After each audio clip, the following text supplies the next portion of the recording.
dreamy smile. Oh, whatever. I wish I could be somebody with all that moves. I wish I could be someone that wouldn't get the blues.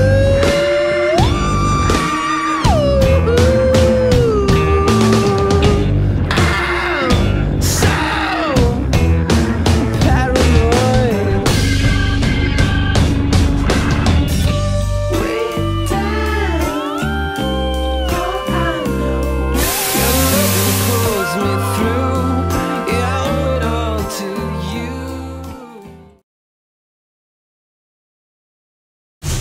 Hello and welcome to Magoose's production of The Southern Auschwitz. I'm an over-dramatic narrator, and I'll be narrating this program today. It's 1864, and the Union and Confederate armies are battling it out in the Civil War. Now, like in all wars, there's always prisoners, so when the Confederates had overpopulated prison systems, they had to create a new prison.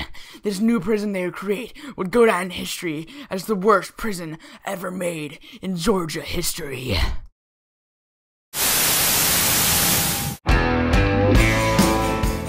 Now, when you usually think of prison, this image should pop into your head.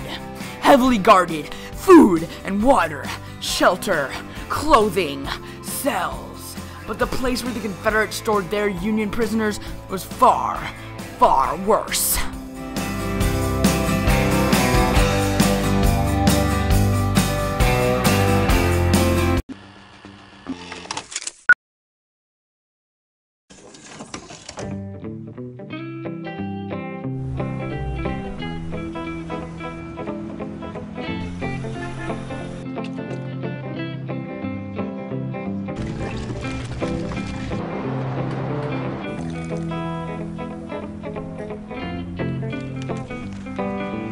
We're your hero. Anytime, anyplace, anywhere with Majestic jerseys. If it happens in baseball, it happens in Majestic.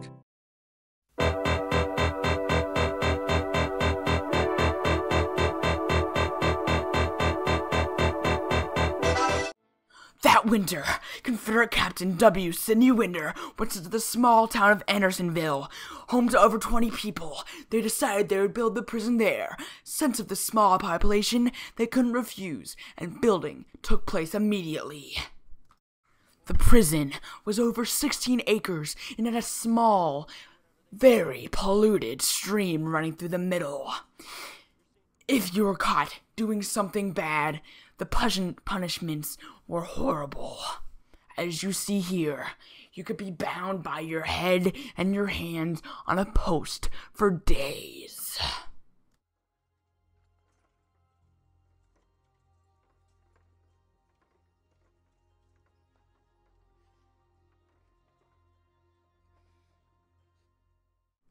The death toll at this deadly prison was horrible. Out of the 45,000 imprisoned, 12,912 died. They even had children as guards because the Confederates were running out of so many soldiers. They also had a thing called the deadline running around the prison. This means that if you crossed it, you would be shot.